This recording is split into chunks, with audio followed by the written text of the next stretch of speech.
So I'll hear people say, if you believe it, then you can achieve it. And the problem with that is they're leaving out the most important part of the equation. And that part is work, action, actually doing something. That's what you have to do to achieve anything. Yeah, you gotta believe it, but you better get the work done. And most people will not be successful. They will not reach whatever they wrote, because when there's not anything emotionally attached to it, they're gonna quit and give up.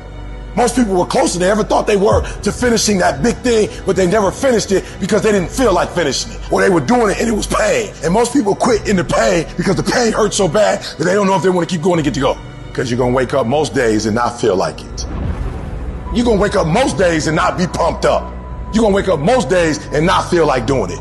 But when you can get to a point that you do it anyway, then there's no way you won't reach any of your goals.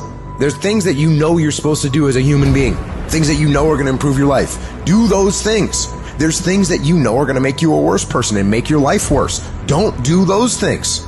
Get up early. Do some kind of workout. Eat good foods. Clean your room. Make a list of things that you're supposed to do in your life, and then wake up in the morning and do those things. And no, it is not easy. But you're not going to get it from anyone else but you. You think things are going to just go your way? Well, they're not going to just go your way.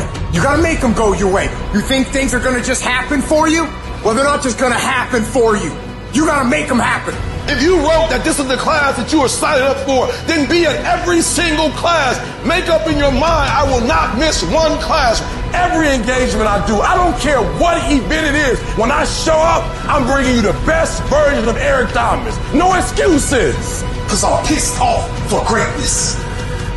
Because if you ain't pissed off for greatness, that means you're okay with being mediocre. Nobody owes you shit. If you want something, go out there and get it. Go out there and fucking take it. That's all there is to it. The standard is the standard. We don't lower it. We compete, we fight, we scrap, we live to fight another day. We don't retreat against nobody. That ain't talent. That's essence. That's core. That's who I am as a person. That's how I get down. That's how I'm coming. That's what that is. And every time you get ready to stop, every time you get ready to quit, that's you as a man. But when you press forward, in the midst of the opposition, in the midst of the adversity, you're building a mentality that's going to sustain you 20, 30, 40, 50 years from now. As we begin to focus on developing ourselves, as we begin to elevate ourselves and not to follow the crowd, activating the thinker in us and disciplining and putting on hold the emotional part of ourselves, it's not easy, but through practice and practice and practice, practice makes improvement. You can always better your best. You can always go beyond anything that you have ever done. And so all you're looking for are new breakthroughs through practice and practice. You'll get better and better. Because you want some different kind of results in your life, you've got to be willing to be unreasonable. If you want unreasonable results in your life, you've got to be willing to be unreasonable. Part of being unreasonable, you don't judge according to appearances. Part of being unreasonable